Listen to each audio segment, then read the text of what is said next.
대검 포렌식 담당자 증인신문이 중요했던 이유가 이 표창장 위조 사건과 관련해서 핵심적인 증인입니다. 그 지금 위수증이다, 위법 수집 증거다 아니다를 다투고 있는 동양대 강사휴게실에서 발견된 PC 본체, 그 PC 본체를 분석을 했던 사람이에요. 그래서 이분이 이 컴퓨터를 분석을 하면서 여기서 나온 파일을 토대로 해서 전체적으로 어떤 방식으로 위조가 이루어졌다, 그 순서는 어떻고 어떤 프로그램을 사용했고 그리고 어떤 파일이 생성된 시간은 몇 시 몇 분이고 이런 것들을 구체적으로 타임라인을 계산했던 분입니다. 그래서 이분을 법정에 불러내서 지난번에 검사가 주신문을 하면서 굉장히 현란한 방식으로 말도 엄청나게 빨랐어요. 그러니까 제대로 된 파일들, 그 컴퓨터에 발견이 된 이 서식 파일과 그리고 아들의 상장 파일, 그리고 하단부 오려낸 파일 이런 것들을 그 순서에 입각해서 서식 파일을 이용해서 삽입하고 뭐 스캔하고 뭐 이런 식으로 한 게 아니고 PPT를 이용해서 이미지 방식으로 굉장히 현란하게 설명을 했거든요. 그러니까 얼핏 보면 아 정말 저 순서로 했네, 저 타임라인까지 다 나오네, 현혹되기 십상입니다.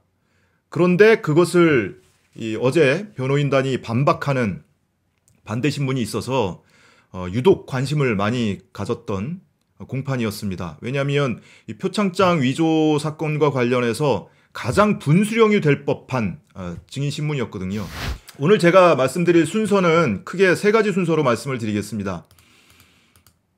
네, 먼저 하단에 보이시는 바와 같이 PC를 사용한 장소, 검찰은 방배동 자택에서 이 컴퓨터를 2013년 6월 16일에 위조를 했다고 특정을 했습니다.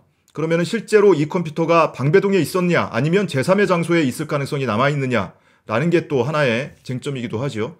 자, 그 다음에는 검찰이 공소장에 적시를 하고 이 포렌식 분석관이 분석을 해놓은 방식으로 위조가 실제로 가능한지, 이게 핵심 중에 핵심이죠. 이걸 한번 구체적으로 따져보겠습니다. 마지막으로 이 과학의 영역이잖아요. 과학수사의 영역이에요, 이 포렌식 기법이라는 것은.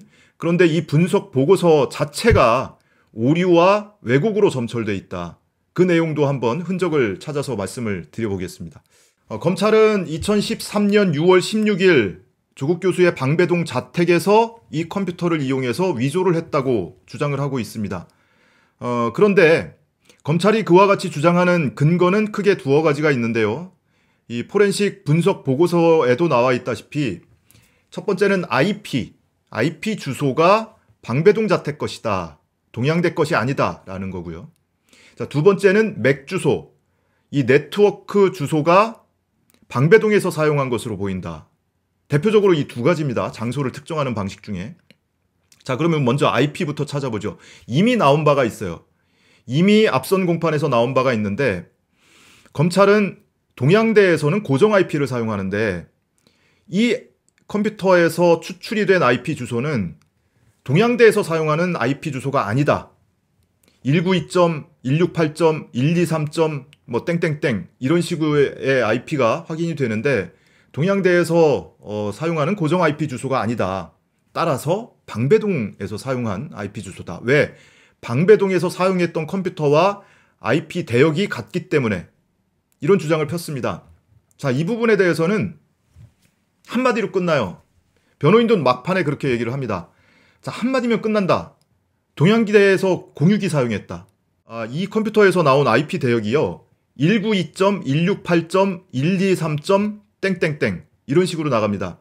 PC 1호, 강사휴게실 PC 1호는 192.168.123.137로 마지막 세 자리만 다른 거죠.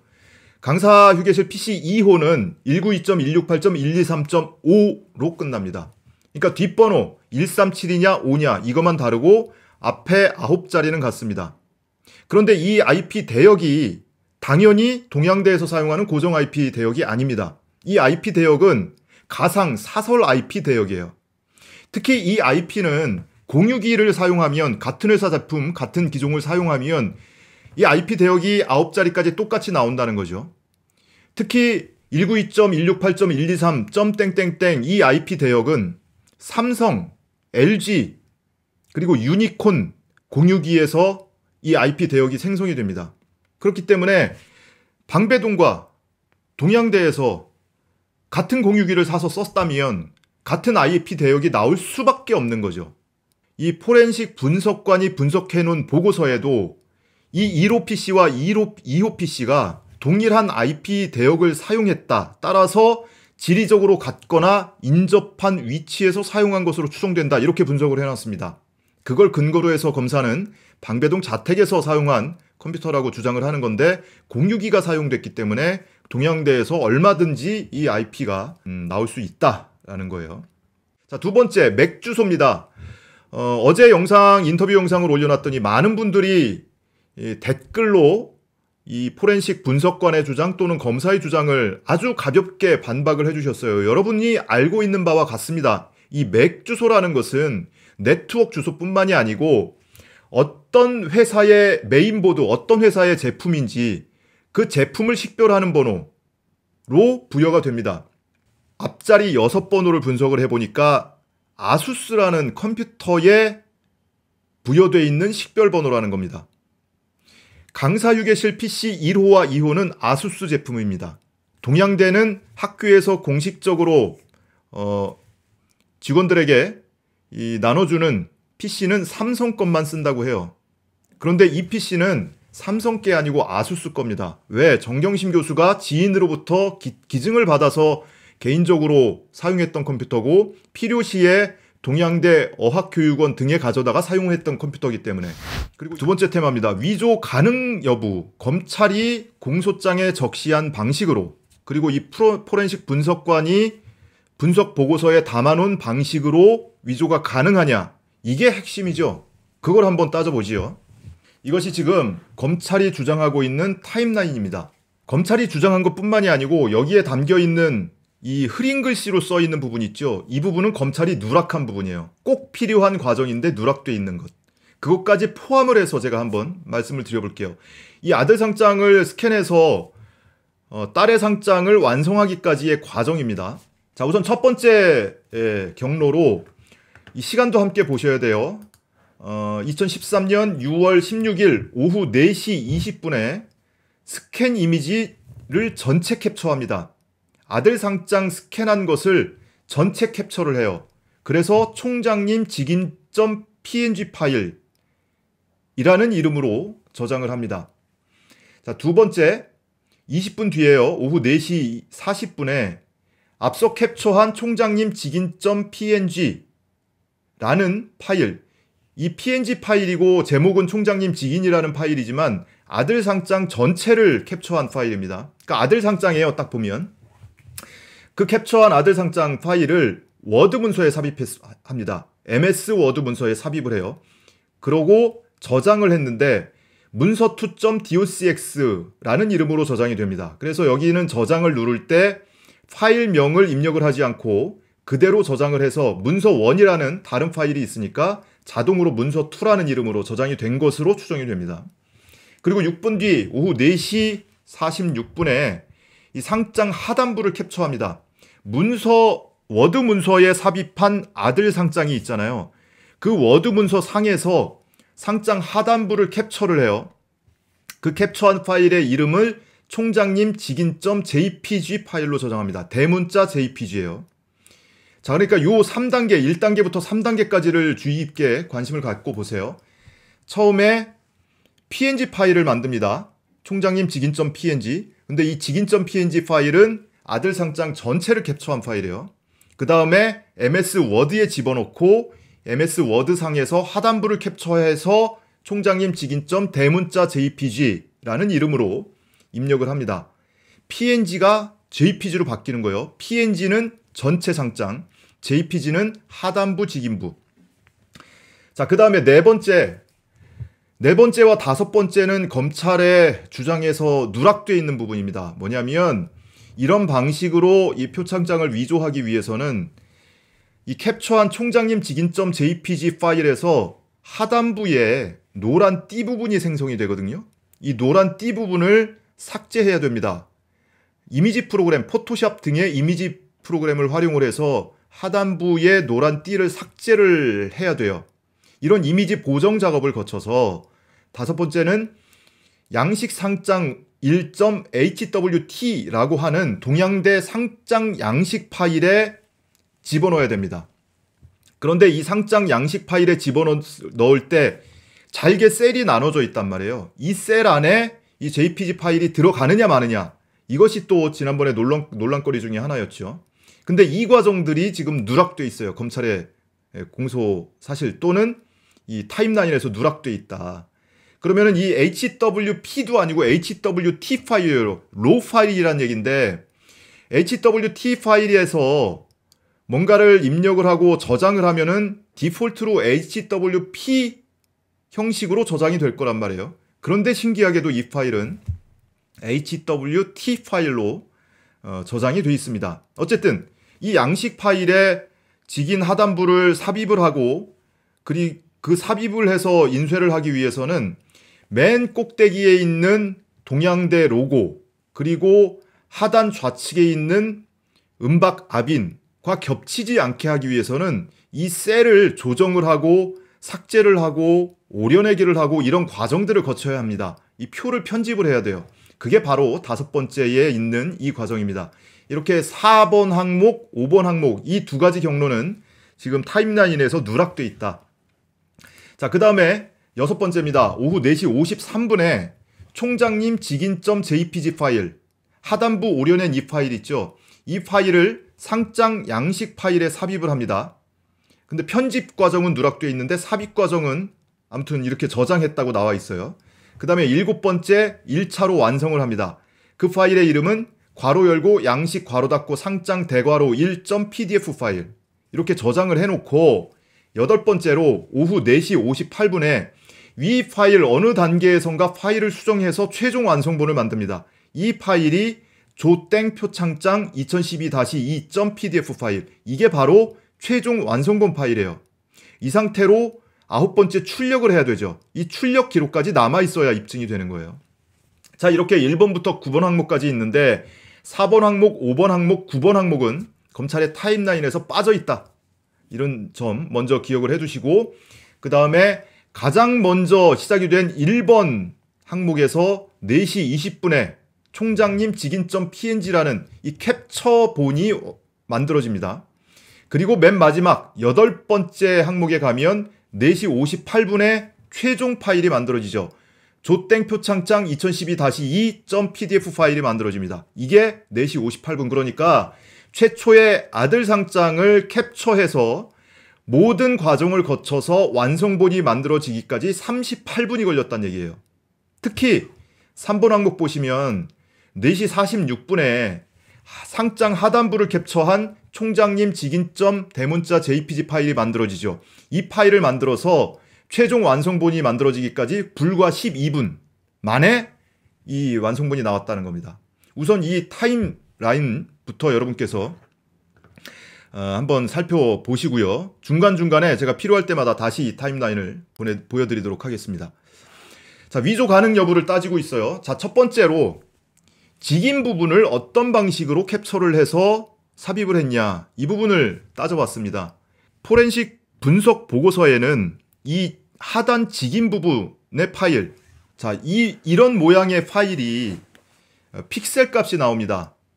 가로가 1072, 세로가 371, 1072 곱하기 371 이라는 픽셀 값이 분석이 됐습니다. 그런데 변호인이 아들의 상장을 가지고 1072 곱하기 371 사이즈로 캡처를 해봤더니 안 되더라는 거예요. 두 가지 방식이 있을 수 있어요. 자, 먼저 검사의 주장은 문서2 docx 파일, 워드 문서에 삽입을 해놓고 거기서 캡처를 했다고 했잖아요. 그런데 docx 파일에서 하단부를 캡처를 하면요, 파일 사이즈가 3분의 2 사이즈로 줄어듭니다.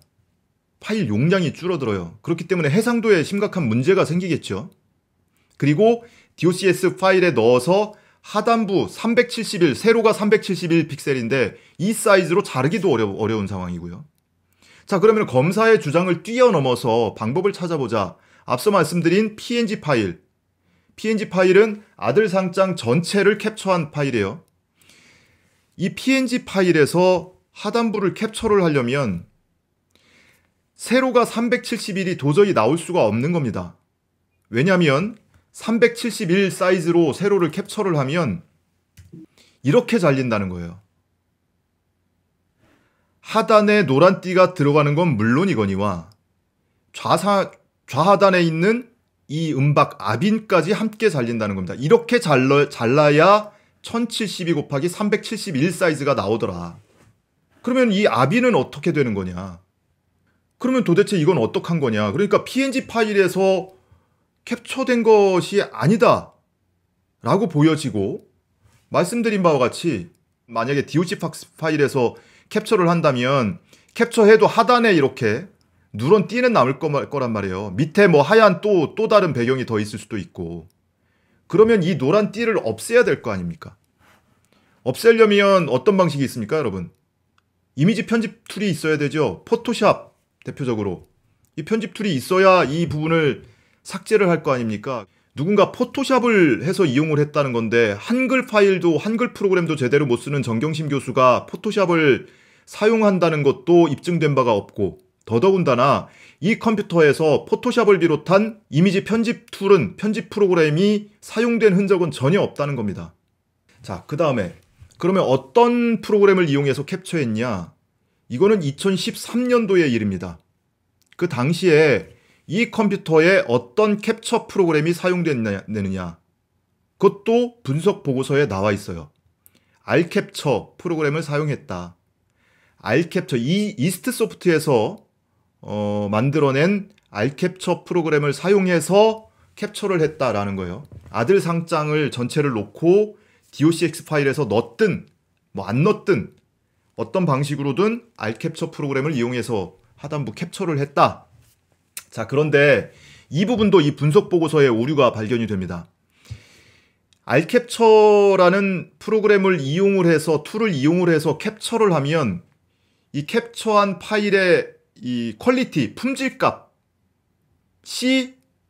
정해지는데, 이 디폴트로 기본값으로 정해지는 이 퀄리티 값은 100으로 생성이 되더라는 거예요.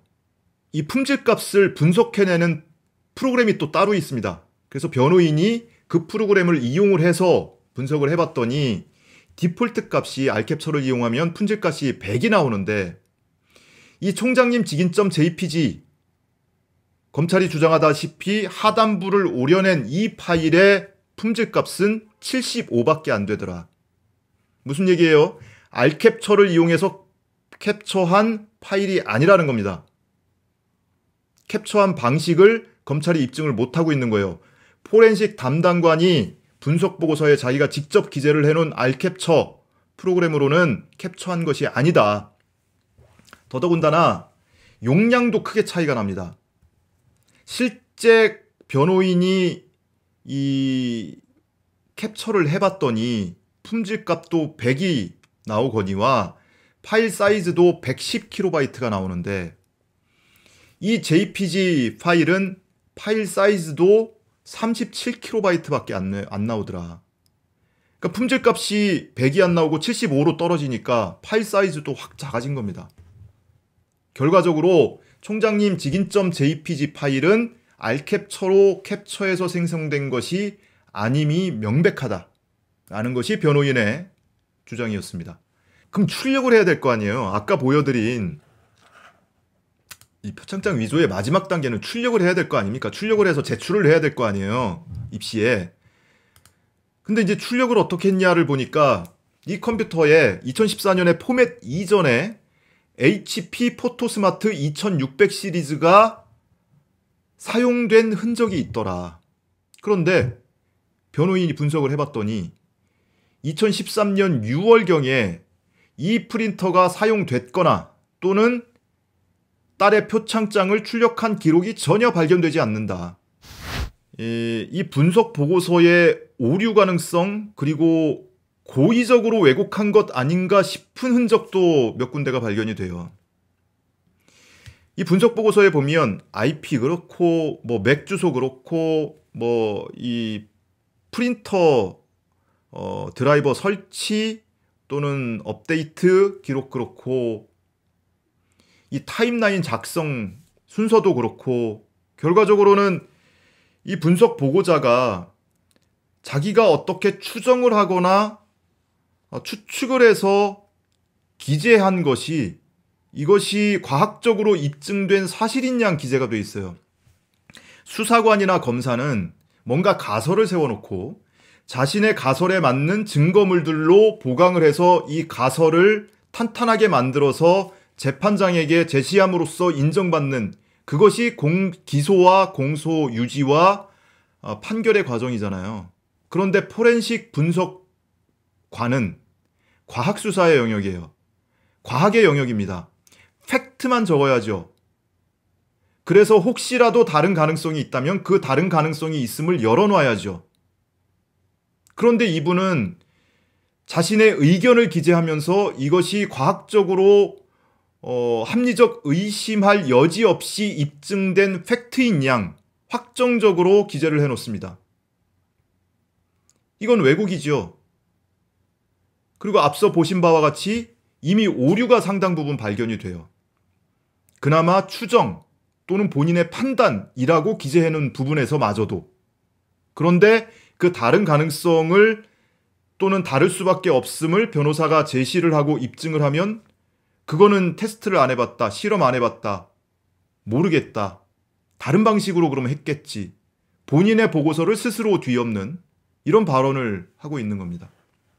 분석 보고서가 왜곡된 흔적을 하나만 말씀을 드리자면 이 분석 결과 요약이라고 이런 부분이 나옵니다. 이 딸이 동양대 표창장과 관련한 파일만 여기서 발견된 게 아니고 이 키스트 인턴 확인서 관련 파일도 여기서 나오거든요. 그런데 이 키스트 확인서를 스캔하기 3일 전에 HP 포토스마트 2600 시리즈의 프린터, 조금 전에 말씀드린 바로 그 프린터입니다. 그 프린터를 설치 또는 드라이버를 업데이트한 이력을 확인했다. 이렇게 분석 결과 요약에 기재가 되어 있습니다. 키스트 확인서를 스캔하기 사흘 전에, 3일 전에, 그러니까 키스트 확인서 출력하려고 프린터 연결했다는 뉘앙스예요. 키스트 확인서 스캔하기 3일 전에 프린터 설치했다 이 얘기예요. 그런데 이 분석 보고서를 꼼꼼히 확인을 해보니까 이 프린터가 설치된 게 사흘이 아니고 한 달 전에 설치가 됐더라.